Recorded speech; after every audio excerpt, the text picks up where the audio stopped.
আপনার জীবনের remote control car হাতে?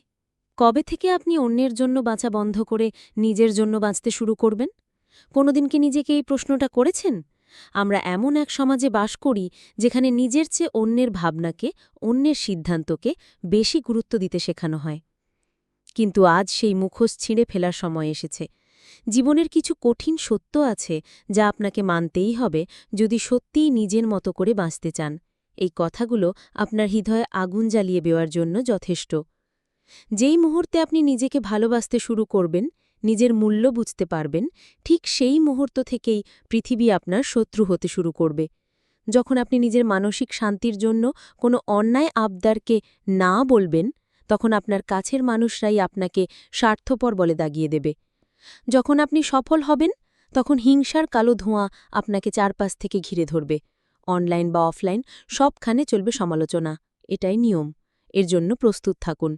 কারণ বাঘ যখন শিকার করে, তখন বনের শেয়ালেরা চিৎকার করেই। আপনার এগিয়ে যাওয়ার প্রথম চিহ্নই হল অন্যের হিংসা।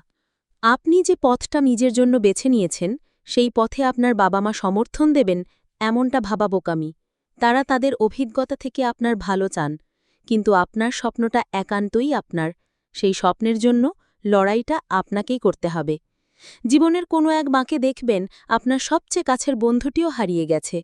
কষ্ট পাবেন, কিন্তু মেনে নেবেন, কারণ তারাও মানুষ, তাদেরও সীমাবদ্ধতা আছে। এই পৃথিবীতে আপনি একা এসেছেন, একাই লড়তে হবে। যে চাকরি আপনার আত্মাকে প্রতিদিন একটু একটু করে হত্যা করছে, সেটা সোনার খাঁচা হলেও লাথি মেরে বেরিয়ে আসুন। আপনার মানসিক শান্তির চেয়ে বড় কোনো বেতন হতে পারে না। যারা আপনাকে অপমান করে, কষ্ট দিয়ে আনন্দ পায়, তাদের সাথে তর্কে জড়ানো মানে নিজের শক্তি নষ্ট করা। তাদের দিকে তাকিয়ে করুণা করুন, কারণ তাদের জীবনে নিজের কোনো অর্জন নেই, তাই তারা অন্যের জীবন নিয়ে পড়ে থাকে। আপনার নীরবতাই হবে তাদের জন্য সবচেয়ে বড় জবাব। এবং হ্যাঁ, অতীতকে কবরেই থাকতে দিন। পুরনো প্রেমিকের একটি মেসেজ আপনার বর্তমানের শান্তিকে নরকে পরিণত করার জন্য যথেষ্ট। যে চলে গেছে, সে আপনার যোগ্য ছিল না। দরজাটা শুধু বন্ধই করবেন না, ওটাতে তালা ঝুলিয়ে দিন। আর অনলাইন প্রেম একটি মরীচিকা, যাকে আপনি চেনেন না, জানেন না, তার জন্য নিজের আবেগ নষ্ট করাটা মূর্খতা ছাড়া আর কিছুই নয়। আপনার রাতের ঘুম হারাম করা পরিশ্রম, আপনার নীরবে ঝরানো চোখের জল, এগুলো কেউ দেখবে না। আর দেখার দরকারও নেই। আপনি নিজের জন্য কাজ করছেন, অন্যের প্রশংসার জন্য নয়। হতাশ হবেন না। নিজের কাজটা সততার সাথে করে যান। অফিসের নোংরা রাজনীতি থেকে নিজেকে ১০০ হাত দূরে রাখুন। না বলতে শিখুন। এটা দুর্বলতা নয়, এটা আপনার আত্মমর্যাদার বর্ম। যে কোনো আবদার যা আপনার নীতির বিরুদ্ধে যায়, তাকে হাসি মুখে না বলুন। দেখবেন জীবনটা অনেক সহজ হয়ে গেছে। সফলতা আসবেই, তবে তা গোলাপের বিছানা হয়ে আসবে না, আসবে কাঁটার পথ পেরিয়ে। নিজের শরীরকে সম্মান করুন, চিনি, লবণ ও চর্বিজাতীয় খাবারকে শত্রু ভাবুন।